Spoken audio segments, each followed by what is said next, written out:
அண்ணாமலை செய்வது என்னை பொறுத்தவரைக்கும் வெரி அன்பார்ச்சுனேட். சமுதாயத்தை பிளவுபடுத்தும் சித்தாந்தத்தை நம்ம ஒத்துக்கவே கிடையாது.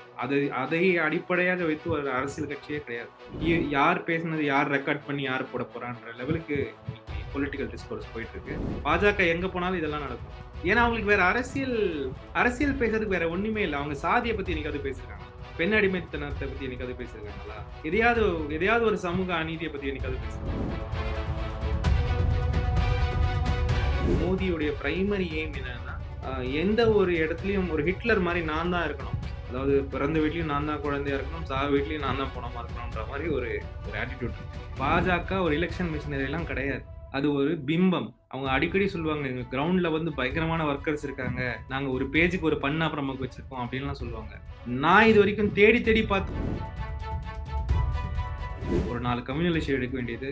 இங்க கூட ட்ரை பண்ணாங்க கடைசியில அந்த ஆஞ்சநேயரை வச்சுட்டு காங்கிரஸ் ஆஞ்சநேயரை அவமதித்து விட்டார் அப்படின்னு ஒன்று பஜ்ரங் பலின்ட்டு ஆரம்பிச்சாங்க. ஒர்க் அவுட் ஆகல அதெல்லாம். ஸோ இந்த எலெக்ஷனுக்கு அப்புறம் மோடியோட வேல்யூ ரொம்ப கம்மியாயிடுச்சுன்னு நான் நினைக்கிறேன், ஃபீல் பண்ணுறேன். இது எல்லாம் இல்லாமல் நாங்கள் கடைசியாக ஒரு கேம்பெயின் பண்ணோம். என்னை பொறுத்த வரைக்கும் அதுதான் வெற்றிக்கு ஒரு முக்கியமான காரணமாக இருந்தது. தமிழ்நாட்டில் காங்கிரஸ் கட்சியை நாங்கள் மறுபடியும் உயிர்ப்பிக்கணும். காங்கிரஸ் கட்சி வந்து இன்னைக்கு வந்து ஒரு விதமான ஒரு ப்ராப்ளம்லாம் ஆமா. பி.எல். சந்தோஷுக்கும் ட்ரெடிஷ்னல் பிஜேபிக்கும். ஸோ இவங்களுடைய பிரைமரி எய்ம், மோடியுடைய பிரைமரி எய்ம் என்னன்னா,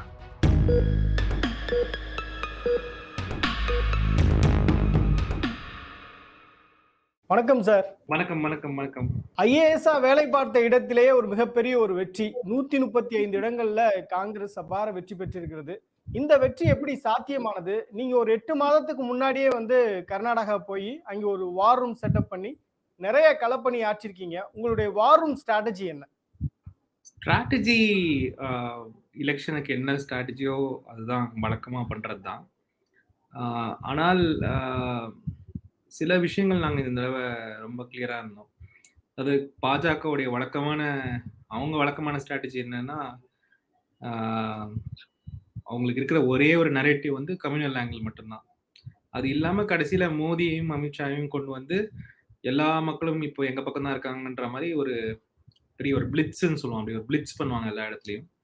இது 2 தான் அவங்களுக்கு இருக்க இந்த ஒரு ஸ்ட்ராட்டஜி. இது வரைக்கும் அவங்க பண்ணிட்டு வர ஸ்ட்ராட்டஜி. இதோட நாங்க வந்து மக்களுடைய வாழ்வியல்ல என்னென்ன பிரச்சனைகள், அவங்களுக்கு இப்ப இருக்கிற நிலைமையில என்னென்ன இஷ்யூஸ் இருக்கோ அதை ஹைலைட் பண்ணி நாங்க எங்களுடைய எலெக்ஷன் ஸ்ட்ராட்டஜி வச்சிருந்தோம். அண்ட் நாங்க கம்யூனிகேட் பண்ண விதமும் நாங்க எடுத்த நரேட்டிவும் வந்து மக்களுக்கு புரிஞ்சுதுன்னு நம்புறேன். அந்த புரிதல்னால தான் இன்னைக்கு இந்த அபார வெற்றி எங்களுக்கு. நாங்க வந்து அரசியல் பல்ஸ்னு ஒரு ஷோ பண்றோம். அந்த ஷோல வந்து நம்ம தொடர்ச்சியா உங்களுடைய நடவடிக்கைகள், நீங்க பண்ண ஸ்ட்ராட்டஜி, கர்நாடகாவில் வந்து காங்கிரஸ் என்னென்னலாம் பண்ணிட்டு இருக்கிறாங்க, ஒவ்வொரு தலைவர்கள் என்னென்னலாம் இங்க ஸ்ட்ராட்டஜி வகுத்து என்ன பண்ணிட்டு இருக்காங்கன்றதெல்லாம் நம்ம விரிவாகவே பேசணும். உங்களுடைய பர்சனலான அனுபவம் எப்படி இருந்தது? பர்சனலான அனுபவம் வந்து ஒரு ஓவரால் ஒரு அருமையான அனுபவம். அஃப்கோர்ஸ் எனக்கு எலெக்ஷன் அந்த பக்கத்துல இருந்து பண்ணி பழக்கம் உண்டு. 10 எலெக்ஷன் வரைக்கும் நான் தான் டிஸ்ட்ரிக்ட் எலெக்ஷன் ஆஃபீஸரா இருந்திருக்கேன். பட் இந்த பக்கம் பொலிட்டிக்கல் பார்ட்டி சைட்ல இருந்து பண்றது வந்து ஒரு புது அனுபவம். பிளஸ் இது ஒரு பெரிய election, very short after election, tight election, 1-to-1 election. So எல்லா விதத்துலையும் இது வந்து ஒரு ஒரு நிறைவு தரும் ஒரு எக்ஸ்பீரியன்ஸ் எனக்கு இருந்தது. இப்போ இந்த 40% கா சர்க்கார், பேசியம் இந்த மாதிரி நிறைய கேம்பெயின் பண்ணீங்க. நீங்க தனித்துவமா இந்த கேம்பெயின் ஒர்க் அவுட் ஆகும், இதுதான் மக்களுடைய பல்ஸா இருக்கு, இதைத்தான் மக்கள் எதிர்பார்க்கிறாங்க, இதுதான் பாஜகவுடைய தோல்விக்கு காரணமா இருக்க போகுது அப்படின்னு பல்ஸ் பண்ண ஸ்ட்ராட்டஜிஸ் எல்லாம் என்ன சார்? முதல்ல வந்து இதுல வந்து நான் என்ன தனிமையா காட்டுறதே நான் வந்து விருப்பப்படல. ஏன்னா இது வந்து ஒரு டீம் ஒர்க். எஸ்பெஷலி நிறைய யங் மைண்ட்ஸ் இதுல இருக்காங்க. நான் வந்து ஒரு முகமா இருந்தாலுமே அந்த செயலும் அந்த திங்கிங்கும் அவங்களுது. ஸோ அவங்க சார்பாக தான் நான் உங்களுக்கு அந்த பதில் சொல்றேன். நாங்க நிறைய கேம்பெயின்ஸ் பண்ணோம். கேம்பெயின் எதுக்கு பண்ணுவோம்னா, ஒரு நரேட்டிவ, ஒரு பர்ட்டிகுலர் விஷயத்தை மக்கள் மனசுல கொண்டு போகணும்னா, அத பலவிதமா கொண்டு போலாம். பேசி கொண்டு போலாம், எழுதி கொண்டு போலாம். ஆனா ஒரு எலக்ஷன் டைம்ல அத எவ்வளோ அழகா, சீக்கிரமா அத கொண்டு போய் மக்களை வைத்து அத பரப்புறதுக்கு வழி. இதெல்லாம் தான் ஒரு நல்ல கேம்பெயினுடைய ஒரு ஒரு அங்கீகாரங்கள். அதாவது it should be easily remembered, repeated, shared அப்படி இருக்கணும். ஸோ அந்த விதத்துல நாங்க பண்ண சில கேம்பெயின்ஸ் பத்தி நீங்களே சொன்னீங்க. பேசிஎம் ஒரு அருமையான கேம்பெயின். இந்த 40% சர்க்கார்ன்றதே வந்து நாங்க திருப்பி திருப்பி கிரவுண்ட் ஆக்டிவிட்டி மூலமாக கொண்டு வர்றது. இது எல்லாம் இல்லாம நாங்க கடைசியா ஒரு கேம்பெயின் பண்ணோம். என்ன பொறுத்தவரைக்கும் அதுதான் வெற்றிக்கு ஒரு முக்கியமான காரணமா இருந்தது. அது வந்து கேரண்டி கார்டு அப்படின்னு ஒரு கேம்பெயின். எங்களுடைய எல்லா கேரண்டிகளையும் நாங்க வந்து ஒரு கார்டா பிரிண்ட் பண்ணி, அது எல்லா வீடுகளுக்கும் நாங்க கொண்டு போய் குடுத்துட்டு வந்தோம். ஸோ அதோடைய ஒரு இம்பாக்ட் வந்து ஹியூஜா இருந்தது. ஏன்னா கிரவுண்ட் ஆக்டிவிட்டீஸ்னால. அதனால அந்த அந்த campaign is a very good campaign. இப்ப ரீசன்ட் டேஸ்ல வந்து வார் ரூம் பாலிடிக்ஸ் அப்படின்றது ஒரு முக்கியமான ஒரு பாலிடிக்ஸா இன்னைக்கு சமூக வலைதளங்கள்ல பேசப்படுது. குறிப்பா ஒவ்வொரு அரசியல் கட்சியும் ஒரு வார் ரூம் வச்சிருக்காங்க. அந்த வார் ரூம் வந்து அந்த அரசியல் கட்சிக்காக டிஃபெண்ட் பண்றாங்க, சோஷியல் மீடியால பேசுறாங்க அப்படின்றதா நமக்கு தெரிஞ்சது. இப்ப வார் ரூம்னா என்ன? வார் ரூம்ல என்னென்னலாம் பண்ண முடியும் சார்? ஆக்சுவலி இந்த பேரே ரொம்ப இப்ப கெடுத்து வச்சிருக்காங்க வார் ரூம்னு சொல்லிட்டு. ஆக்சுவலா அப்படியெல்லாம் கிடையாது. அது வந்து வார் ரூம் என்பது ஒரு கோஆர்டினேஷன் சென்டர். ஒரு ஒரு ஈவென்ட் நடக்கும்போது, ஒரு இஷ்யூ நடக்கும்போது, எல்லா விஷயங்களையும் கோஆர்டினேட் பண்றதுக்கு ஒரு சென்டர் வேணும். அதுக்கு ஒரு ஹைரார்கி இருக்கணும். அப்பதான் வந்து கண்ட்ரோல் பண்ண முடியும். அதுக்காக தான் வார் ரூம்னு அத சொல்லுவோம். அந்த பேரு வார் ரூம் தான் சொல்லுவோம். நிஜமாலே அங்கருந்து வார் பண்ற பண்ற விஷயங்கள்லாம் இப்ப நடந்துட்டு இருக்குது. அவங்கள அட்டாக் பண்றது, டிஃபேம் பண்றது, இதெல்லாம் நாங்க ஆக்சுவலி இத வந்து நாங்க எங்க காங்கிரஸ்ல இத வந்து வார் ரூம்னே நாங்க கூப்பிடக்கூடாதுன்னு முடிவு எடுத்தோம். இது வந்து எங்கள பொறுத்தவரைக்கும் ஒரு கனெக்ட் சென்டர். எது எங்களையும், தலைமையையும், கொள்கைகளையும், தொண்டர்களையும், காரியகர்த்தாவையும் கனெக்ட் பண்ற ஒரு கனெக்ட் சென்டரா தான் நாங்க பார்க்கிறோம். ஸோ எங்களுடைய விஷன் வந்து அந்த சென்டர் வந்து கட்சிக்குள்ள எங்களுடைய பாலிசிஸ அடி அடி நிலைமையில இருக்கிற கீழ் மட்டத்துல இருக்கிற ஒரு ஒரு ஒரு ஒரு ஒரு ஃபைனல் வில்லேஜ்ல இருக்கிற ஒரு தொண்டர்கிட்ட கொண்டு போறதுக்கு ஒரு சென்டரா தான் நாங்க இத பார்க்குறோம். இதை தாண்டி இங்க வந்து நாங்க வந்து யாரையும் டிஃபேம் பண்றது, இல்ல வந்து உட்கார்ந்து இந்த மீம்ஸ் கிரியேட் பண்ணி அவங்களெல்லாம் டிஸ்ஹானர் பண்றதுக்கெல்லாம் இந்த இடம் நாங்க யூஸ் பண்ணல. இந்த தேர்தல பொறுத்தவரையில சுனில் டீம் வந்து காங்கிரஸுக்காக தீவிரமா கர்நாடகால ஒர்க் பண்ணாங்க. நீங்க ஒரு பக்கம் வார் ரூம ஹெட் பண்ணீங்க. இப்ப அவங்களுடைய ஒர்க் என்னவாக இருந்தது? உங்களுடைய ஒர்க் என்னவா இருந்தது? இல்ல நான் அப்படி பிரிச்சு பார்க்கவே விரும்பல. ஏன்னா இது மாரி 2 வொர்க் எல்லாம் பண்ண முடியாது யாராலயுமே. நாங்க எல்லாருமே ஒரே டீம் தான். நாங்க எல்லாருமே பண்ண வேலைகள் எல்லாமே வந்து கட்சியை வந்து முன்னாடி கொண்டு போறதுக்கான வேலைகள் தான். So of course Sunil's team அவங்க வந்து இதுல எக்ஸ்பர்ட்ஸ். அவங்க பல எலக்ஷன கண்டக்ட் பண்ணியிருக்காங்க. அவங்க கிட்ட நெறைய young energy and young thought process, professional outreach எல்லாமே உண்டு. ஸோ பட் நாங்க எல்லாருமே ஒரு டீமா வேலை செஞ்சா மட்டுமே தான் நடக்கும். ஸோ அ அ எங்களுடைய ஸ்ட்ரக்சரிங்க வந்து நாங்க ரிவீல் பண்ண விரும்பல. But I would say that we are a single team to work. இப்ப பாஜகவ பொறுத்தவரையில ஆல்வேஸ் போல் ரெடி பார்ட்டி. தேர்தல் எப்ப வச்சாலும் அந்த தேர்தல சந்திக்கக்கூடிய ஒரு தயாராக இருக்கக்கூடிய கட்சின்னா பாஜக அப்படின்னு சொல்லுவாங்க. அவ்வளோ பெரிய பலமான கட்சியே இன்னைக்கு வந்து கர்நாடகால தோல்வியை தழுவியிருக்கு. அவங்களுடைய தோல்விக்கு என்னென்ன காரணங்கள்லாம் நீங்க சொல்லுவீங்க? இப்ப நீங்க சொன்ன வார்த்தையிலேருந்தே நான் உங்களுக்கு பதில் சொல்றேன். ஒரு போல் ரெடி கட்சின்னா என்ன அர்த்தம்? அரசியல்ல வந்து தேர்தல் என்பது ஒரு ஒரு புள்ளி தான். அந்த அதை தாண்டி அரசியல் நெறைய இருக்கு. ஆனா இவங்களுடைய தாட் ப்ராசஸ் என்னன்னா, ஓட்டுகளை சேகரிக்கும் ஒரு நேக் அவங்க கண்டுபிடிச்சிருக்காங்க. அது என்னன்னா ஃபியர் பாலிடிக்ஸ். ஒரு மெஜாரிட்டிய வந்து பயப்படுத்தி, ஒரு மைனாரிட்டிய வச்சு பயப்படுத்தி, அந்த பயத்திலே ஓட்டு சேர்க்க முடியும் அப்படின்றது அவங்களுடைய ஒரு கோர் சித்தாந்தம். ஸோ அதனால அவங்க என்னைக்கு நீங்க எலக்ஷன் வச்சாலும் அவங்க அதே டெம்ப்ளேட்ட தான் திருப்பி அவுத்து விடுவாங்க. அவங்களுக்கு ஒரு ப்ராப்ளம் கிடையாது. இப்போ வேற கட்சிகள்லாம் என்ன பண்ணணும்? இந்த ஊர்ல மக்களுக்கு என்ன பிரச்சனை? அத வந்து புரிஞ்சுக்கணும், அத பேசணும். அப்பதான் அதுல வந்து ஹியூஜ் வொர்க் இருக்கு ஒரு ஒரு பார்ட்டிக்குமே. இப்ப அடுத்தது தெலுங்கானா போனோம்னா, தெலுங்கானா புரிஞ்சுக்கணும். தெலுங்கானா மக்கள் பிரச்சனைகள புரிஞ்சுக்கணும். எது அதெல்லாம் புரிஞ்சுகிட்டு அதுக்கு ஏத்த மாரி தான் நாங்க பேசணும். பாஜக அப்படி பண்ணாது. நீங்க இன்னைக்கு அவங்கள ஸ்டார்ட்ன்னு சொன்னீங்கன்னா, கரெக்ட்டா 1 மாசம் முன்னாடி ஒரு கம்யூனல் இஷ்யூ எடுப்பாங்க. அதுக்கு முன்னாடி ஒரு கம்யூனல் இஷ்யூ வைப்பாங்க. கடைசில மோதிய கூட்டிட்டு வருவாங்க. அவரு வந்து, "ஐயோ! என்னை இப்படி திட்டிட்டாங்க, என்ன அப்படி பண்ணிட்டாங்க, இந்தியாவ இப்படி அழிச்சுட்டாங்க" அப்படின்னு அவரு அபாண்டமா ஏதாவது பேசுவாரு. ஒரு 10 ரோட் ஷோ பண்ணுவாங்க. ஜனங்கள பயமுறுத்துவாங்க. ஓட்டு வாங்கிட்டு போயிருவாங்க. ஸோ அதனால இது ஒரு எலக்ஷன் மெஷினரி தான். 2வது ஆனாலுமே இந்த எலக்ஷன் மெஷினரில எந்த விதமான கிரியேட்டிவிட்டியுமே கிடையாது. எந்த விதமான புரிதலுமே கிடையாது. நீங்க அவங்கள கொஞ்சம் ஸ்டன் பண்ணிட்டீங்கன்னா, அவங்களுக்கு ரியாக்ட் பண்ணவே தெரியாது. ஸோ அதனால இன்னைக்கு ஆனது அதுதான். நானும் 8 மாசமா நீங்க சொன்னீங்க உங்க ப்ரோகிராம்ல டிஸ்கஸ் பண்றீங்க அப்டின்ட்டு. நாங்க பண்ண பல கேம்பெய்ன நீங்க சொன்னீங்க. பாஜக பண்ண ஒரு கேம்பெயின் சொல்லுங்க பாப்போம். இப்ப பாஜகவுடைய ஸ்ட்ராட்டஜி இந்த தேர்தல்ல எக்ஸ்போஸ் ஆயிடுச்சு அப்படின்னு சொல்லலாமா சார்? கரெக்ட். பாஜக ஒரு எலக்ஷன் மிஷினரிலாம் கிடையாது. அது ஒரு பிம்பம். 2வது அவங்க அடிக்கடி சொல்லுவாங்க, "எங்க கிரவுண்ட்ல வந்து பயங்கரமான வொர்க்கர்ஸ் இருக்காங்க. நாங்க ஒரு பேஜுக்கு ஒரு பண்ணா பிரமுக் வச்சிருக்கோம்." அப்டின்லாம் சொல்லுவாங்க. நான் இதுவரைக்கும் தேடி தேடி பார்த்தும் ஒரு பண்ணா பிரமுக் எனக்கு கிடைக்கல. நீங்க பார்த்திருக்கீங்களா எப்பயாவது? ஸ்டீவ்? பார்த்திருந்தா சொல்லுங்க. ஆனா, அது கிடையாது. அங்க, இங்க எங்கேயாவது இருக்கலாம். ஆனா, அதுக்கு அவங்க பண்ற அந்த டிராமா கொஞ்சம் ஜாஸ்தி. அவங்க எந்த மிஷனரியுமே கிடையாது. எதிராளி வந்து சரியாக அந்த கேம புரிஞ்சுகிட்டு ஆடுனா, ஸ்டன் ஆயி போய் நிக்கக்கூடிய ஒரு ஒரு கேங் தான்றத நான் புரிஞ்சுக்கிட்டேன். இந்த 8 மாசமா நானும் கூட அவங்க ஏதாவது பண்ணுவாங்கன்னு காத்திருந்து பார்த்தேன். ஒண்ணுமே பண்ணல. கடைசில பழைய அதே ராகம் அதே தான். So, it was a very bad election campaign from sir, இப்ப நீங்க கர்நாடக மாநிலத்தில தான் ஐஏஎஸ் அதிகாரியா பணியாற்றிருக்கீங்க. இந்த தேர்தல்ல வந்து கிரவுண்ட்ல இருந்து ரொம்ப குளோஸா ஒவ்வொரு வாக்காளருடைய மனநிலை என்ன?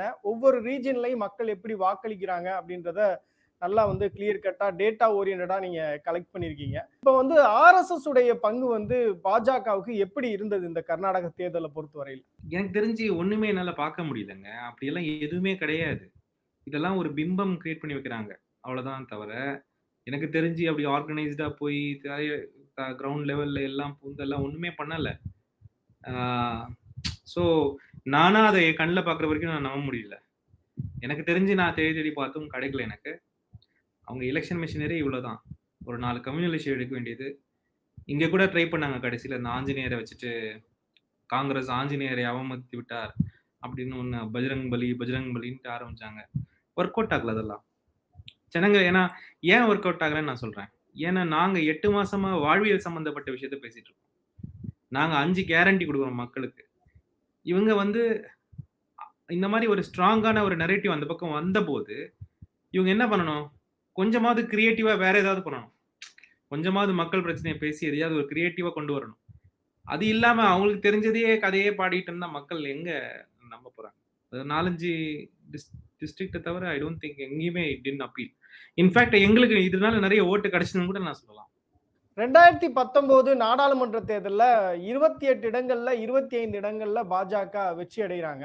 இப்ப 2024 நாடாளுமன்ற தேர்தல் இன்னும் 10 மாதங்கள்ல வர இருக்கு அப்படின்றத நம்ம பார்க்கிறோம். இப்ப அது வந்து ரிப்பீட் ஆகுறதுக்கான வாய்ப்பு இருக்கா? மோடிக்கான வேல்யூ வந்து எந்த அளவுக்கு கர்நாடகால இருக்கு? ஸோ இந்த எலக்ஷனுக்கு அப்புறம் மோடியோட வேல்யூ ரொம்ப கம்மியாயிருச்சுன்னு நான் ஃபீல் பண்றேன். ஏன்னா, அ இது நாங்க ஜெயிச்சுட்டோன்றதுக்காக நான் சொல்லல. பட் அவரு வந்து இவ்ளோ பெரிய மக்கள் பிரச்சனை, ஒரு விலைவாசி ஏற்றம் இதெல்லாம் நிக்கும்போது கூட, அ அப்பண்டமா இந்த மாரி வந்து வேற எதையோ ஒரு இஷ்யூவ கொண்டு வராரு. தேவையில்லாத இஷ்யூவ கொண்டு வராருன்னு மக்களுக்கு புரிஞ்சிருச்சு. ஸோ மக்களுக்கு வந்து இவரால எதுவும் ஆகப் போறதில்லன்றதும் நல்லா தெரிஞ்ச ஒரு விஷயமா தான் நான் பார்க்குறேன். ஆனாலுமே கூட அசெம்பிளி எலக்ஷன் வேற, பார்லிமென்ட் எலக்ஷன் வேற. 2த்துக்கும் வேற வேற இஷ்யூஸ் இருக்கும். வேற வேற வேஸ் ஆஃப் கான்டெஸ்ட் இருக்கும். ஸோ இதுல இருக்கிறத நம்ம அப்படியே அங்க ப்ரொஜெக்ட் பண்ணிக்க முடியாது. உங்களோட பழகுனத வச்சு பார்க்கும் பொழுது, நீங்க ரொம்ப பண்பாளர், ரொம்ப வந்து திறமையானவர். ஒரு திரைக்கு பின்னாடி இருந்து ஒரு வெற்றியை தேடி தரக்கூடிய, ஒரு சரியான வகையில திட்டமிடக்கூடிய ஒரு நபர். உங்களுக்கு இன்னும் பெட்டரான பொசிஷன் வந்து காங்கிரஸ்ல வந்து குடுத்திருக்கணும் அப்படின்றது ஒரு எதிர்பார்ப்பா இருக்கு. இப்ப உங்களுடைய ரீசன்ட் இன்டர்வியூஸே பார்க்கும்போது, அதுல போடக்கூடிய கமெண்ட்ஸையும் பார்த்தோம் அப்படின்னா, சசிகாந்த் செந்தில இன்னும் பெட்டரா வந்து காங்கிரஸ் யூஸ் பண்ணிக்கணும். ஆனா அவர் வந்து இன்னும் யூஸ் பண்ணாம இருக்காங்க அப்படின்ற ஒரு கமெண்ட் வந்து போடுறாங்க. அந்த கருத்துக்கள தெரிவிக்கிறாங்க. இதெல்லாம் உங்களுடைய காதுகளுக்கு வருதா? உங்களுக்கு ஏதாவது அரசியல் எதிர்பார்ப்பு இருக்கா சார்? இல்லங்க. அ அரசியல் எதிர்பார்ப்புன்றத விட காங்கிரஸ் வந்து ஒரு ஒரு கலெக்டிவ்ங்க. அது வந்து ஒரு ஒரு ஒரு அரசியல் பார்ட்டின்றது வேற. இது ஒரு கலெக்டிவ். ஒரு ஐடியாவ ஒரு ந ஒரு இப்போ இவ்வளோ பேர் ஒரு நம்புறோம். சரி காங்கிரஸ்ல ஒரு 20 ஒரு 1000 பேர் இருந்தா, அதுல ஒரு 100 பேராவது ஸ்ட்ராங்கா ஐடியாலஜி நம்புறவங்களா இருப்பாங்க. அதுல நானும் ஒருத்தன். ஸோ நான் வந்து ஒரு பொசிஷன் இருந்தா தான் நான் எங்கேயாவது போய் வேலை செய்யணும்னு எனக்கு கிடையாது. என்னால வந்து இந்த பொசிஷன் இல்லாமலும் காங்கிரஸ் தொண்டர்களோடு சேர்ந்து கொண்டு நெறைய விஷயங்கள் பண்ண முடியும். அப்படிதான் நான் இதுவரைக்கும் பண்ணிட்டு வரேன். அதுதான் எனக்கு கம்ஃபர்டபுளும் கூட. பட் ஒரு நல்ல விஷயம் காங்கிரஸ்ல என்னன்னா, உங்கள யாரையும் தடுக்க மாட்டாங்க. இப்ப மத்த கட்சிகள் எல்லாம் நீங்க வந்து ஒரு ஹைரார்கினா, அந்த ஹைரார்கில நீங்க மெயின்டெயின் பண்ணணும். நீங்க யாரும் எதுவும் புதுசா தனித்துவமா எதுவும் பண்ணிட முடியாது. இல்ல உங்களுக்கு தனியா ஒரு சிந்தனை இருந்துற முடியாது. ஆனா காங்கிரஸ் அப்படி இல்ல. எல்லாத்தையும் அலோ பண்ணும். ஒருவேளை இந்த வார் ரூம் சேர்மன் ஆகாம நான் போயிருந்தா கூட, நான் இந்த எலக்ஷனுக்காக பல சிவில் சொசைட்டி ஆர்கனைசேஷன்ஸ் கூடவும், காங்கிரஸ் கூடவும் வேலை செஞ்சிருப்பேன். ஸோ அது ஒரு எனக்கு ஒரு பெர்சனல் லெவல்ல அது ஒரு முட்டுக்கட்டே இல்ல. ஆ பொசிஷன்ஸ் இதெல்லாம் வந்து உண்மைக்கும் சொல்லப்போனா, என்ன ஒரு நல்ல ஒரு பொசிஷன விட மேல தான் நான் காங்கிரஸ்குள்ள இருக்கேன். ஏன்னா, எனக்கு வந்து ஒரு டெஃபினிஷன் இல்லாத போது நான் எல்லா இடத்துலயும் இருப்பேன். எல்லா மீட்டிங்லயும் இருப்பேன். எல்லாரும் என்ட்ட கருத்து கேட்பாங்க. எல்லாருக்கும் நான் ஹெல்ப் பண்ணுவேன். So, it's a very comfortable position. And also very respectable. இதுவரைக்கும் வந்து என்ன வந்து சைட் லைன் பண்ணதே கட்சியில கிடையாது. முக்கியமான மீட்டிங்ல கூட என்ன கூப்பிடுவாங்க. ஸோ, அதுல வந்து ஒரு பொறுப்பு இல்லாம தான் நான் போய் உட்காருவேன். ஏன்னா, என் மேல ஒரு நம்பிக்கை. எனக்கும் கட்சி மேல ஒரு நம்பிக்கை. ஸோ, அது அது ஒரு பொறுப்பையும் தாண்டி ஒரு ரிலேஷன்ஷிப்ல தான் இருக்கு. இப்ப கர்நாடகால ஒரு லேண்ட் ஸ்லைடிங் வெற்றி ஒரு 135 அப்படின்றது ஒரு பெரிய மார்க்கு. ஸோ அப்ப அந்த மாதிரியே ஒரு வெற்றியை தேடி தந்திருக்கிறீங்க. அதுல உங்களுடைய பங்கும், உங்களுடைய டீமுடைய பங்கும் இருக்கு அப்படின்றத பார்க்குறோம். ஸோ அந்த மாதிரி தமிழ்நாட்டுல எப்போ உங்களுடைய வருகைக்கு நம்ம எதிர்பார்க்கலாம்? நான் தமிழ்நாடு காங்கிரஸ் உங்கள பயன்படுத்திக்குமா? காங்கிரஸ் பயன்படுத்தணும்ன்றது இல்ல. காங்கிரஸ் நம்மளுது தான். அது நம்ப நம்ப வீட்ல வந்து பயன்படுத்துறது நம்மளுடைய இதுதான். காங்கிரஸ் யாரையும் பயன்படுத்தாது. காங்கிரஸ் கூட சேர்ந்து நம்ம வேலை செய்யலாம். ஸோ காங்கிரஸ் என்பது அந்த ஒரு 4, 5 தலைவர்ன்னு நெனச்சுக்காதீங்க. காங்கிரஸ் என்பது ஒரு சிந்தனை. இந்த சிந்தனை இருக்கிற வரைக்கும் காங்கிரஸ் இருக்கும். அந்த தலைவர்கள் இருக்காங்களோ, இந்த கட்சி இருக்காங்களோ இல்லையோ, காங்கிரஸ் இருக்கும். ஸோ இந்த சிந்தனையை உள்வாங்கினதுனால தான் நாங்க எல்லாம் இந்த சித்தாந்தத்தை தேடி வரோம். கண்டிப்பா இப்ப இத முடிச்சுட்டு நான் தமிழ்நாடு தான் போறேன். தமிழ்நாடு தான் நான் என்னுடைய பேஸ். அங்க தான் நான் வந்து என்னுடைய அரசியல்ல வந்து நான் அங்க தான் மேல போகணும். ஆ கண்டிப்பாக அந்த அரசியலுக்கு மேல போகறதுக்கு முன்னாடி என்னுடைய கட்டமைப்ப வந்து நான் வந்து சரி செய்யணும். நெறைய காங்கிரஸ் தொண்டர்கள் ஒரு கனெக்ஷன் இல்லாம ரொம்ப ஆதங்கத்துல இருக்காங்க. முதல்ல அவங்களலாம் கனெக்ட் பண்ணணும் நானு. இந்த மாரி நெறைய வேலைகள் இருக்கு. ஆனால் காங்கிரஸ் சித்தாந்தத்துக்கு தமிழகம் ரெடியா இருக்குன்னு தான் நான் பார்க்குறேன். ஏன்னா, இது ஒரு எதிர்காலத்தின் சித்தாந்தம். எல்லாரும் நல்லா இருக்கணும். எல்லாருக்குமே எல்லாமே கிடைக்கணும். எல்லாரும் சமமா இருக்கணும்னு நெனைக்கிற ஒரு சித்தாந்தம் அரசியலமைப்பு சட்டத்தின் அடிநாதம் தான் இந்த இந்த கட்சியுடைய ஒரு சித்தாந்தமும் கூட. ஸோ அப்படி இருக்கும்பொழுது, இன்னைக்கு தமிழக மக்கள் வந்து தே வாண்ட் சம்திங் பாசிட்டிவ். அது காங்கிரஸால குடுக்க முடியும். காமராஜர் ஒரு காலத்துல குடுத்தாரு. அந்த அந்த நினைவுகளும் மக்களுக்கு இருக்கு. ஸோ காங்கிரஸ் வந்து ஒரு நல்ல ஃபியூச்சர் தமிழ்நாட்டுல இருக்கு. அதுல எங்கேயோ ஒரு பங்காக நானும் இருப்பேன் என்பது என்னுடைய நீங்க கருத்து. ஐஏஎஸ் பதவிய ராஜினாமா பண்ணதுக்கு பிறகு, நீங்க நெறைய இடங்கள்ல, கூட்டங்கள்ல பேச ஆரம்பிச்சீங்க. அதுல நீங்க வலுவா சொன்னது, காங்கிரஸ் என்பது ஒரு கட்சி இல்ல. அது ஒரு சிந்தனை அப்படின்றத நீங்க தொடர்ச்சியா பேசிட்டு வந்தீங்க. அதற்கு பிறகு தான் வந்து தமிழ்நாட்டுல எலக்ஷன் வந்தது. சட்டமன்ற தேர்தல் வந்தது. அதுலயும் ஒருங்கிணைப்பாளரா உங்களுடைய பங்களிப்பு குடுத்தீங்க. அதுக்கு பிறகு கர்நாடகா எலக்ஷன்ல உங்களுடைய ரோல் என்ன அப்படின்றது இப்ப தெரியும். வார் ரூம் எல்லாத்தையும் நீங்க தான் ஹேண்டில் பண்ணீங்கன்றது.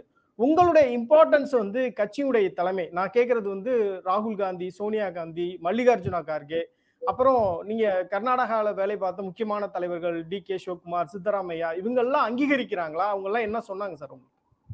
இல்ல அங்கீகரிக்கிறதுனால தான் என்ன வந்து வார் ரூம் சேர்மனா போட்டாங்க. இல்லன்னா கர்நாடகா எலக்ஷனுக்கு என்னைய எப்படி போடுவாங்க? இது வந்து உங்களுக்கு தெரியும் கர்நாடகா பாலிடிக்ஸ்ல இன்னைக்கு பல துருவங்கள் இருக்கும், பல கஷ்டங்கள் இருக்கும், பல ஃபேக்டர்ஸ் இருக்கும். எல்லாருமே ஒரு பேர அக்ரி பண்ணிக்கிறாங்கன்னா, என் மேல அவங்க மரியாதை இல்லாம பண்ணுவாங்களா? அந்த மரியாதையும் தாண்டி அவங்களுக்கு ஒரு அன்பும் இருக்கு. கட்சிக்குள்ள எனக்கு ஒரு ஸ்பேஸும் இருக்கு. அந்த ஸ்பேஸ் வந்து எனக்கு ஒரு பொறுப்பு குடுக்குற ஸ்பேஸ விட ஒரு பெரிய ஸ்பேஸ்.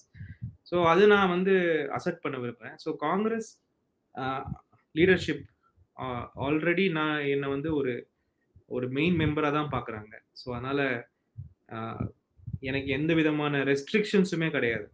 நீ தமிழ்நாடு காங்கிரஸ்னா தமிழ்நாடு தான் இருக்கணும். அப்படி கூட கிடையாது. நான் எங்க வேணா இருக்கலாம். எல்லாரும் என்ன ஏத்துப்பாங்க. ஸோ எனக்கு அந்த அந்த ஒரு குடுப்பினை இருக்குன்னு தான் நான் சொல்லுவேன். அது ஒரு பிளெஸ்ஸிங்கா தான் நான் பார்க்குறேன். இவ்வளோ பெரிய ஆர்கனைசேஷன்ல எல்லா இடத்துலயும் ஒருத்தர ஏத்துக்கிறாங்கன்னா, அது ஒரு பாசிட்டிவான ஒரு விஷயமா தான் நான் பார்க்குறேன். மத்திய பிரதேஷ் காங்கிரஸ்ல வர சொல்லியிருக்காங்க. ராஜஸ்தான் காங்கிரஸ் வர சொல்லியிருக்காங்க. ஸோ அதனால it's a very positive thing. தமிழ்நாடுல காங்கிரஸ் கட்சிய நாங்க மறுபடியும் உயிர்ப்பிக்கணும். காங்கிரஸ் கட்சி வந்து இன்னைக்கு வந்து ஒரு விதமான அ ஒரு ஒரு ஒரு ப்ராப்ளம்ல தான் இருக்குன்னு தான் நம்ம சொல்லணும். நம்ம வந்து அத வந்து இல்லன்னு மறுக்க முடியாது. இத பத்தி 40% தான் சார் நான் கேட்கணும்னு நெனைக்கிறேன். இப்ப தமிழ்நாடு காங்கிரஸ பொறுத்தவரையில அங்கே ஒரு தலைமை மாற்றம் வேணும். ஒரு துடிப்பான ஒரு தலைமை இல்ல. இன்னைக்கு வந்து பாஜக எடுத்துக்கிட்டோம் அப்படின்னா, பாஜக வந்து everyday is a news maker. அவங்க வந்து they are able to communicate something. அப்ப அந்த ஒரு கம்யூனிகேஷன் வந்து காங்கிரஸ் ஸ்டைல்ல காங்கிரஸ் வந்து ஒரு கூட்டணி கட்சியினுடைய அந்த தர்மத்திலே வந்து அவங்க சவாரி செய்யக்கூடிய ஒரு நிலைமை வந்து இருக்கு. திமுக எதையும் நினைச்சிடக்கூடாது, நம்மள தவறா நினைச்சிடக்கூடாது அப்படின்ற எண்ணத்திலேயும் ஒரு சின்ன போராட்டம் கூட பண்ண மாட்றாங்க அப்படின்றது தான் காங்கிரஸ்ல இருக்கக்கூடிய இளைஞர்கள் பல பேர் சொல்லக்கூடிய ஒரு விஷயமா இருக்கு. அப்ப காங்கிரஸ் வந்து ஒரு நல்ல தலைமையை எதிர்பார்த்து காத்திருக்கு. ஒரு அண்ணாமலைக்கு ஒரு ஈக்குவல் ஃபைட் குடுக்கக்கூடிய அளவுக்கு, இல்ல பெட்டராவே குடுக்கக்கூடிய அளவுக்கு காங்கிரஸ் சிந்தனையை இன்னும் பெட்டரா கம்யூனிகேட் பண்றதுக்கு ஒரு வலுவான ஒரு இளைஞர் தேவைப்படுறாரு அப்படின்றது தான் ஒரு இளைஞர்கள் மத்தியில இருக்கக்கூடிய ஒரு டாக்கா இருக்கு. சோ அந்த மாதிரியான ஒரு பொசிஷனுக்கு நீங்க வருவதற்கு வாய்ப்பு இருக்கா? காங்கிரஸ் கட்சியுடைய தலைமை என்ன நினைக்குது? ஸோ காங்கிரஸ் கட்சியோட தலைமை என்ன நினைக்குதுன்னு என்னால ஆர்டிகுலேட் பண்ண முடியல. ஏன்னா, அது என்ன நினைக்கணும்னு நினைக்கலாம். பட் என்ன நீங்க பர்சனலா கேட்டீங்கன்னா, நான் எல்லா லெவல்லயுமே நான் எல்லா பொசிஷன்லயுமே இருக்கிறதுக்கு நான் ரெடி தான். ஆ நீங்க வந்து என்ன வந்து இங்க போய் இப்போ ஒரு 100 பேருக்கு ட்ரெய்னிங் குடுங்கன்னு சொன்னாலும் நான் நான் குடுத்துட்டு தான் வருவேன். அவ்வளோ பேர் போய் பிளாக் லெவலுக்கு கீழ இருக்கவங்கள சந்திக்கணும்னாலும் நான் சந்திப்பேன். இல்ல மாநில பொறுப்பு குடுத்து இது நீங்க பண்ணணும்னாலும் பண்ணுவோம். So it doesn't make a big difference to me. Of course பார்ட்டிக்கு வந்து நீங்க சொன்ன மாதிரி நீங்க சொன்ன எல்லா குற்றச்சாட்டுகளும், எல்லா பிரச்சனைகளையும் பார்ட்டி உள்ள இருக்கு. அதை நிவர்த்தி செய்வதற்கு என்ன பண்ணணும் அப்படின்றது நாங்க சேர்த்து தான் பண்ணணும். பட் ஒரு விஷயம் மட்டும் நான் ஐ கேன் அசர்ட். வரும் காலங்களில் இந்த அடுத்த மாதங்களில் இருந்து தமிழ்நாடு காங்கிரஸ் வந்து ஒரு ஸ்டேட்டஸ் கோ மெயின்டெயின் பண்ணாது. அது வந்து you will see the revival of the party. அது ஒரு ஸ்டேட்டஸ் கோ பார்ட்டியா இருக்காது. யார் எந்த பொசிஷன்ல இருக்கான்றது தலைமை டிசைட் பண்ணும். எந்த பொசிஷன்ல யார் இருந்தாலும் நாங்க எல்லாருமே கை சேர்ப்பதற்கு நாங்க ரெடி. பார்ட்டிய மேல கொண்டு வரது. இப்ப அடுத்த மாசத்துல இருந்து காங்கிரஸ் கட்சி ஒரு புத்துணர்ச்சியோட தமிழ்நாட்டுல செயல்படும் அப்படின்னு சொல்றீங்க. கண்டிப்பாக அதுல எந்த மாற்று கருத்தும் கிடையாது. அதற்கான முயற்சிகள் எடுக்கப்படும். அது நடக்கும். கர்நாடக தேர்தலை பத்தி பேசும்போது 2 முக்கியமான தமிழர்கள் பத்தி பேச வேண்டியது இருக்கு. ஒண்ணு அண்ணாமலை, இன்னொன்னு வந்து சசிகாந்த் செந்தில் நீங்க. இப்ப 2 பேருமே வந்து கர்நாடகாவுல ஓரளவு அந்த கோஸ்டல் ரீஜியன்ல உங்களுக்கு அதோட நிலப்பரப்பு தெரியும். பிஜேபி வந்து அண்ணாமலையை நம்புறாங்க. பிஜேபி வந்து அண்ணாமலைக்கு எலெக்ஷன் கோ இன்சார்ஜா அவங்க வந்து இங்க நியமிக்கப்படுறாரு. உங்கள வந்து முக்கியமான ஒரு ரோல்ல வார் ரூம் பாலிடிக்ஸ். அவர் திரைக்கு முன்னாடி இருந்தாலும், நீங்க திரைக்கு பின்னாடி இருந்து எல்லா திட்டங்களையும் வகுத்து குடுக்குறீங்க. இப்ப இந்த கம்பேரிசன் பத்தி நீங்க என்ன சார் நினைக்கிறீங்க பெர்சனலா? இல்ல நான் ஒண்ணும் நினைக்கல. பெர்சனலா கம்பேர் பண்றதுக்கு ஒண்ணும் இல்ல. அவருடைய பாதை வேற, அவருடைய ஐடியாலஜி வேற. என்னுடைய பாதை வேற, என்னுடைய ஐடியாலஜி வேற, என்னுடைய அரசியல் வேற. ஸோ இதுல கம்பேர் பண்றது வந்து மக்களுக்கு வந்து ஒரு இயல்பான ஒரு விஷயம் தான். 2 தமிழர்கள் 2 பேரும் க சர்வீஸ்ல இருந்து வந்தவங்க. அது நார்மலான கம்பேரிசன் தான். பட் எனக்கு பெர்சனலா இதுல ஒரு கருத்துமே கிடையாது. நாங்க 2 பேரும் வேற வேற ஆட்கள். சார் இப்ப வந்து அண்ணாமலைய பாஜக கோ இன்சார்ஜா எலெக்ஷன் கோ இன்சார்ஜா போட்டதுக்கு என்ன காரணம் நினைக்கிறீங்க? ஏன்னா நீங்க வந்து ஒரு கிரவுண்டட் பொலிட்டீஷியன் 24/7 வந்து நீங்க எலெக்ஷன் பத்தி திங்க் பண்றீங்க. உங்களுக்கு கீழ வந்து ஒரு பெரிய டீம் வந்து ஒரு வாஸ்டான டீம் ஒரு 4 லொகேஷன்ஸ்ல இருந்து இயங்குனாங்க அப்படின்றது தெரியும். அப்ப ஒவ்வொரு நகர்வுகளையும் நீங்க பார்த்திருப்பீங்க. இப்ப அண்ணாமலை மாதிரியான ஒரு நபர வந்து பாஜக கோ இன்சார்ஜா போடுற அளவுக்கு அவருக்கு வந்து அரசியல் அனுபவம் இருக்கா அப்படின்றது ஒரு கேள்வி. அதே சமயத்துல வந்து அவர போட்டதுக்கு என்ன காரணம்? ஏன்னா அவர் வந்து இயல்பாகவே கர்நாடகாவின் சிங்கம்ன்ற ஒரு அடைமொழி வந்து இங்க அவருக்கு குறிப்பிட்டு பேசுறாங்க. சமூக வலைதளங்கள்ல அது ஒரு பிரச்சாரமா முன்னெடுக்கிறாங்க. அப்ப அவருக்கு அவ்வளவு செல்வாக்கு இருக்கா கர்நாடகால? இல்ல அப்படி கிடையாது. நீங்க கர்நாடகா பிஜேபிக்குள்ள ஒரு டசல் நடந்துட்டு இருக்கு. ஆர்எஸ்எஸ்க்கும் பிஜேபியோடைய தலைவர்களுக்கும் ஒரு டசல் நடந்துட்டு இருக்கு. பி.எல். சந்தோஷுக்கும் இவங்களுக்கும். இதுல வந்து இந்த பி.எல். தடவை சந்தோஷுக்கும் எடியூரப்பாவுக்குமா சார்? ஆமா. பி.எல். சந்தோஷுக்கும் ட்ரெடிஷனல் பிஜேபிக்கும். ஸோ இவங்களுடைய பிரைமரி எய்ம் மோடியுடைய பிரைமரி எய்ம் என்னன்னா, அ எந்த ஒரு இடத்துலயும் ஒரு ஹிட்லர் மாரி நான் தான் இருக்கணும். அதாவது பிறந்த வீட்லயும் நான் தான் குழந்தையா இருக்கணும், சாவு வீட்லயும் நான் தான் பொணமா இருக்கணும்ன்ற மாரி ஒரு ஒரு ஆட்டிட்யூட் இருக்கு. ஸோ அத வந்து செயல்படுத்துறதுக்கு ரீஜினல் லீடர்ஷிப் என்ன இருக்கோ, ரீஜினல் லீடர்ஷிப் எடியூரப்பாவ எடுத்துக்கோங்களேன். எடியூரப்பாக்கு வந்து சிகாரிபுராவ பத்தி எதனா பேசுனீங்கன்னா பயங்கர கோவம் வரும். அதே மாரி மண்டியால வந்து அவரு புக்கின்கெரைன்னு ஒரு இடம் அவரு பிறந்த இடம். அந்த அந்த இடத்த பத்தி பேசினாலும் அவருக்கு அது பயங்கர இதுவா இருப்பாரு. அதே மாரி கன்னடிகரும் கர்நாடகத அந்த அந்த வேல்யூஸ பத்தி பேசினாலும் அவரு ரொம்ப ஸ்ட்ராங்கா இருப்பார். புரொடெக்டர் ஆஃப் கர்நாடகா இந்த மாதிரி ரீஜனல் லீடர்ஸ் எல்லாம் இருக்கக்கூடாதுன்னு நம்புறவரு மோடி. ஒரே ஒரு ஆள் தான், ஒரே ஒரு முகம் தான் இருக்கணும் அப்படின்றது தான் அவருடைய ஆல் இந்தியா ஆட்டிட்யூட். ஸோ இந்த தடவை அவங்க வந்து இந்த ரீஜனல் பாஜகவுடைய ரீஜனல் லீடர்ஸ முடித்துவிட்டு, மோடிய தான் முன்னாடி கொண்டு வரணும்னு பார்க்குறாங்க. அதற்கு வந்து நான் நான் சொல்வேன், சில லைட் பாய்ஸ் இருக்காங்க. ஒரு ஆக்டர் வரதுக்கு முன்னாடி ஒரு லைட் வந்து போடுவாங்க பார்த்தீங்களா? ஸோ அந்த மாரி சில லைட் பாய்ஸ் இருக்காங்க. அந்த லைட் பாய்ஸ்ல ஒரு குரூப் தான் இங்க பொறுப்பாளர்களா வந்தாங்க. விஷயம் வந்து இவங்களுடைய டாஸ்க்கே வந்து இந்த பழைய லீடர்ஸ்கள தூக்கணும். அதுக்காக நல்ல ஊழல் இல்லாத புது யங் ஃபேஸஸ் தான் கொண்டு வரணும்னு கிடையாது. அது அவங்களுடைய அக்கா, மாமா, மனைவி அதே மாரி தான் கொண்டு வந்திருக்காங்க. ஸோ விஷயம் வந்து they want to weaken the regional BJP என்பது என்னுடைய ஒரு ஒரு ஒரு கணிப்பு. 14 சிட்டிங் மினிஸ்டர்ஸ் வந்து அவங்க எலெக்ஷன்ல தோத்துருக்காங்க இல்லையா சார்? 2வது எங்க கிட்ட இருந்து 17 பேர் தாவுனாங்க அந்த பக்கம். அந்த 17 பேர்லயும் 12 பேர மக்கள் தோற்கடிச்சிருக்காங்க. ஸோ என்ன பொறுத்தவரைக்கும் நீங்க இப்போ அட்வர்டைஸ்மெண்ட்ஸா இருக்கட்டும், ராலிஸா இருக்கட்டும் பாருங்க. எங்கேயுமே நீங்க ரீஜனல் லீடர்ஷிப்ப பார்க்க முடியாது. பசவராஜ் பொம்மை எதையாவது ஒரு பேப்பர்ல நீங்க பார்த்தீங்களா? நாங்க போட்ட வீடியோல தான் வந்தாரு அவரு. மத்தபடி வேற எதுலயுமே வரல. ஸோ பிஜேபி எப்படி மூவ் ஆகுதுன்னு புரிஞ்சுக்கோங்க. நான் இத வந்து இந்த கட்சியே நான் இத கட்சியாவே நான் சொல்லல. என்னை பொறுத்தவரைக்கும் நான் நினைக்கிறது இது ஒரு சூழ்ச்சி தான். இந்தியா எனும் ஒரு ஃபெடரல் ஸ்ட்ரக்சர ஒரு யூனிட்டரி சிஸ்டமா மாத்துறதுக்கான ஒரு ஒரு ப்ராசஸ். அதுதான் இன்னைக்கு பாஜகல அவங்க பண்ணியிருக்காங்க. அண்ட் அத வாண்டடா தான் அவங்க பண்ணாங்க. ஸோ இது வந்து யாருக்கு கடைசியில பெரிய நஷ்டம்னு பார்த்தீங்கன்னா, கர்நாடக மக்களுக்கு தான் பெரிய நஷ்டம். இந்த ப்ராசஸ்னா. அதுக்கு டிஃபெண்ட் பண்றதுக்கு என்ன சொல்றாங்கன்னா, ஒரு தலைமுறை மாற்றத்த வந்து நாங்க எல்லா மாநிலத்திலயும் கொண்டு வர்றோம். அதாவது ஒரு யங் லீடர்ஷிப் வந்து நாங்க பில்ட் பண்றதுக்கான ஒரு முயற்சியில இருக்கோம். அதனால தான் வந்து அது கர்நாடகா உட்பட எல்லா மாநிலங்கள்லயும் அதுதான் அங்க நடந்துட்டு இருக்கு. அதனால புது தலைவர்கள் வருவாங்க. இளைஞர்கள் நெறைய பேர் வருவாங்க. ஒரு ட்ரெடிஷனலா ஒரு வயதானவர்கள் இருக்கக்கூடிய இடம் வந்து இனி வரக்கூடிய நாட்கள்ல ஒரு எதிர்கால பாலிடிக்ஸ்ல எடுபடாது அப்படின்ற ஒரு கருத்தை முன்வைக்கிறாங்க. அது ரொம்ப ஒரு பெரிய ஜோக் அவங்க சொல்றது. நீங்க அவங்க அவங்க யார் யாருக்கு சீட் குடுத்துருக்காங்கன்னு மட்டும் எடுத்து பாருங்க. அவங்க சொல்லுவாங்க 70 புதுமுகங்களுக்கு நாங்க குடுத்துருக்கோம் அப்டின்ட்டு. அந்த 70 புதுமுகங்கள்ல அரௌண்ட் 34 பேர் வந்து சொந்தக்காரங்க. 4 பேருக்கு 2, 2 சீட்டு ஒரே வீட்ல. இதுதான் அடுத்த தலைமுறை வர்றதா? இதெல்லாம் ரொம்ப காமெடியான விஷயம். அதாவது அடுத்த தலைமுறை வரணும்னா, அவங்களுக்கு கட்சியில இடம் குடுக்கணும். கட்சியில வந்து அவங்களுக்கு சில பொறுப்புகள் குடுக்கணும். அவங்களுக்கான பிளாட்ஃபார்ம குடுக்கணும். அவங்களுக்கான இத குடுக்கணும். அப்படிதான் யங் வரும். நீங்க ஒரு சீட்ட குடுத்துட்டு, யாரு ஒண்ணுமே தெரியாத ஒரு பையன கூப்ட்டு, நீங்க சீட்ட குடுப்பீங்களா? ஸோ, இதெல்லாம் வந்து ஒரு ஃபேக் ஆர்குமென்ட். ஆ என்ன பண்றோன்னே தெரியாத பண்றவங்க நெறைய பேர் இருக்காங்க இங்க. அவங்களலாம் யூஸ் பண்ணிக்கிறாங்க அவ்வளோதான். மோடி, ஷா உடைய ஃபார்முலாவே வந்து இந்த மாரி யாரையாவது துடிப்பா இருக்கவங்கள புடிச்சு ஏன்னா அவங்களுக்கு தான் அவ்வளோ யோசிக்கிற திறமை இருக்காது. நம்ம என்ன பண்றோம்? இதனால நம்ப பிறந்த இடத்துக்கு என்ன பிரச்சனை? நம்ம மக்களுக்கு என்ன பிரச்சனை? யோசிக்க முடியாத இருக்கவங்கள தான் அவங்க கூட வச்சிருக்கிறாங்க. இந்த கட்சி ஆட்சி பண்ணா, இந்த நாடு வந்து எங்கேயும் போகாதுன்றது என்னுடைய ரொம்ப பெரிய அ அது இந்த இந்த எலக்ஷன்லயும் அதுதான் நடக்குது. சார் இப்ப சக்சஸ் ஹேஸ் மெனி ஃபாதர்ஸ் அப்படின்னு சொல்லுவாங்க.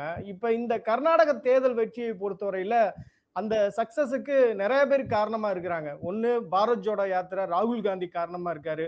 மல்லிகார்ஜுன கார்கே அவர் வந்து அவருடைய அந்த பிரச்சாரம் குறிப்பா தேசிய பிரச்சனைகளை மாநிலத்துக்குள்ள கொண்டு வராம பாத்துக்கிட்டது அவருடைய திறமை அப்படின்னு சொல்றாங்க. 3வது வந்து சித்தராமையா, 4வது வந்து டி.கே. சிவகுமார், அதுக்கப்புறம் உங்கள மாதிரியான அதர் சோர்சஸ் இது எல்லாமே சேர்ந்தது தான் கர்நாடகாவுடைய வெற்றியா இருக்கு. டி.கே. சிவகுமார் தான் அடுத்த கர்நாடக மாநிலத்துடைய முதலமைச்சராக போகிறார் அப்படின்ற ஒரு எதிர்பார்ப்பு இருக்கு. இன்னைக்கு அவருடைய பர்த்டே வந்து செலிப்ரேட் பண்றீங்க. இப்ப டி.கே. சிவகுமார் யாரு? அவருடைய பிளஸ் அண்ட் மைனஸ்னா என்ன? அவரை பொறுத்தவரையில கர்நாடகா தேர்தல்ல அவருடைய கான்ட்ரிபியூஷன் என்ன சார்? ரொம்ப பெரிய கான்ட்ரிபியூஷன் அவருது. ஏன்னா, அவரு ஒரு ஆர்கனைசேஷனல் பெர்சன். ரொம்ப நீங்க ஒரு ஆர்கனைசேஷன் நடத்தும் பொழுது ஒரு ஒரு சில கேரக்டர்ஸ் உங்களுக்கு வேணும். அந்த கேரக்டர்ஸ்லாம் இருக்கக்கூடிய ஒரு ஒரு தலைவர் அவரு. அவர் வந்து ரொம்ப ஃபாஸ்ட் டிசிஷன் மேக்கரு. நம்புவாரு, ட்ரஸ்ட் பண்ணுவாரு. அப்புறம் எல்லாரையும் முன்னாடி போங்கன்னு சொல்லி பின்னாடி நிப்பாரு. அந்த மாதிரி ஒரு ஒரு ஆர்கனைசேஷனல் மேன். ஸோ இன்னைக்கு வந்து காங்கிரஸ் கட்சி கர்நாடகால பல கேம்பெயின்கள எடுத்து, பல ராலிகள எடுத்து தைரியமா நின்னு பண்றாங்கன்னா, அதுல அவருடைய ஒரு பெரிய பங்கு இருக்கு. நம்ம வந்து அண்டர் எஸ்டிமேட்டே பண்ண முடியாது. பட் அஃப்கோர்ஸ் காங்கிரஸ் கட்சினாலே உங்களுக்கு வந்து ஒரு ஒரு கிளாஷ் ஆஃப் ஒப்பீனியன்ஸ் வரதான் செய்யும். கிளாஷ் ஆஃப் ரிக்வெஸ்ட்ஸ் எல்லாமே இருக்க தான் செய்யும். இன்னைக்கு சித்தராமையா அவருக்கும், டி.கே. சிவகுமாருக்கும் நடக்கிற அந்த அந்த ஒரு சின்ன ஒரு அ ஒரு பைப்போட்டி வந்து மேலிடம் வந்து அது அது அது பரிசீலனை செய்யும். இதுதான் காங்கிரஸ். காங்கிரஸ் முன்னாடில இருந்தே இப்படிதான். இன்னைக்கு இல்ல. எல்லாத்துக்கும் ஸ்பேஸ் இருக்கும் பேசுறதுக்கு. நீ இதுவே வேற கட்சியா இருந்தா மேல இருந்து இன்னைக்கு ஒரு டைரக்ஷன் வந்திருக்கும். நீ இப்படி இருக்கணும், நீ அப்படி இருக்கணும். இங்க அப்படி கிடையாது. இங்க அதெல்லாம் நடக்கும்.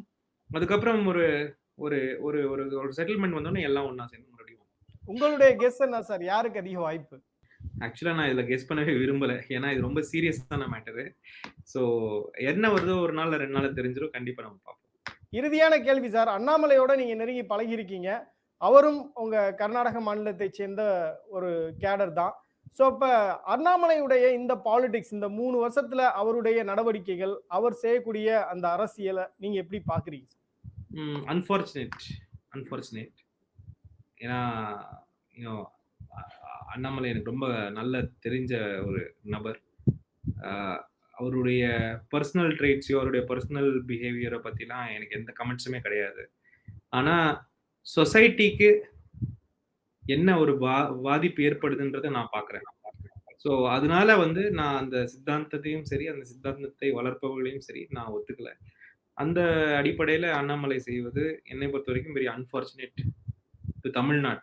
தமிழ்நாட்டிற்கு இது யாருமே கொண்டு வரல இதுவரைக்கும். புதுசா கொண்டு வராங்க. பார்ப்போம். அதுவும் எவ்வளவு தூரம் நிக்கும். அப்படி என்ன கொண்டு வர்றாங்க சார்? இன்னும் நீங்க வெளிப்படையா சொன்னா நல்லா இருக்கும். வெறுப்பு அரசியல். வெறுப்பு அரசியல் இதுவரைக்கும் யாருமே பண்ணது கிடையாது. அதாவது அத்தாரிட்டேரியன் லீடர்ஸ நம்ம பார்த்திருக்கோம். நான் தான், தான் தான் ஜம்மமா இருக்க லீடர்ஸ பார்த்திருக்கோம். எத்தனையோ லீடர்ஸ் கால்ல போய் விழுற கால்ல விழுந்தா தான் உனக்கு ஏதாவது ஒரு பதவி குடுப்பேன் அப்படின்னு சொல்றதெல்லாம் பார்த்திருக்கோம். ஆனா, சமுதாயத்தை பிளவுபடுத்தும் தலைவர்கள நம்ம பார்க்கல. சமுதாயத்தை பிளவுபடுத்தும் சித்தாந்தத்த நம்ம ஒத்துக்கவே கிடையாது. அதை அடிப்படையாக வைத்து ஒரு அரசியல் கட்சியே கிடையாது. சாதி கட்சிங்க 1, 2 பேர் இருப்பாங்களே தவிர, நம்ம மதிக்கக்கூடிய லீடர்ஸ் யாருமே அந்த மாரி தமிழ்நாட்டுல கிடையாது. அரசியல் டிஸ்கோர்ஸும் தமிழ்நாட்டுல எப்படி இருக்கும்னா, நீ வந்து பிரிட்ஜ் கட்டினியா? நீ வந்து லைப்ரரி கட்டினியா? நான் ஹாஸ்பிட்டல் இப்படிதான் இருக்கும் டிஸ்கோர்ஸ். இல்லன்னா வேற லெவல்ல டிஸ்கோர்ஸ் இருக்கும். நீ இத சப்போர்ட் பண்ணு. இன்னைக்கு டிஸ்கோர்ஸ் எப்படி போயிட்டு இருக்குன்னா, யார் பேசினது யார் ரெக்கார்ட் பண்ணி யார் போட போறான்ற லெவலுக்கு இன்னைக்கு பொலிட்டிக்கல் டிஸ்கோர்ஸ் போயிட்டு இருக்கு. இது நம்மளுடைய அடுத்த ஜெனரேஷனுக்கு இது வந்து ஒரு பெரிய ராங் எக்ஸாம்பிள செட் பண்ணும். ஸோ அதனால யார் கையில வாட்ச் இருக்கு, யார் கையில இது இருக்கு, யார் கையில பணம் இருக்கு, யார் எந்த ஹோட்டல்ல போய் என்ன சாப்பிட்டா, இதெல்லாம் தான் இன்னைக்கு பொலிட்டிக்கல் டிஸ்கோர்ஸா போயிட்டு இருக்கு. ஒரு பக்கம் மக்கள் வந்து இன்னுமே அடிப்படை வசதி கூட இல்லாம கஷ்டப்பட்டுட்டு இருக்காங்க. ஸோ இந்த பொலிட்டிக்கல் டிஸ்கோர்ஸ பிஜேபி இன்னைக்கு வந்து தமிழ்நாடுல மாத்துது. இத தமிழர்களும், தமிழ்நாட்டு தலைவர்களும் புரிஞ்சுக்கணும். அதாவது இவங்க கூட வந்து நம்ம சண்டை போட்டுட்டு இருந்தோம்னா, நம்ம மக்களுக்கு நம்ம எதுவும் பண்ண முடியாது.